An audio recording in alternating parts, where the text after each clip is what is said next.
مني على الشيخات بنات صالح عريب جدود، بنات شيخ وله واقفة صالح معقب عيال فهود، ربى بناته ومحتاج مات يجعل في غناه وزود، والأم ترفع لها الرايات ام عبد الله الكرم والجود.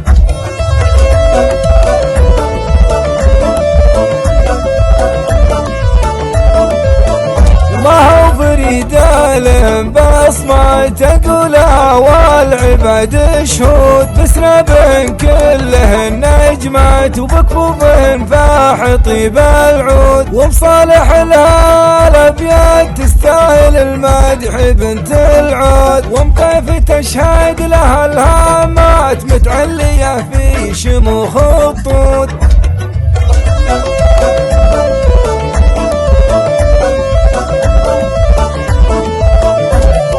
ومعبودي ما تبي يثبت من طيبة خاصة المعبود، ويوم مشينا برك الساعة طلتك يم العيون السود، في وسط قلبي لكم بالذات غلط عدى جميع حدود، تستاهلين اجزل الابيات سليت سيف الشعر مجرود.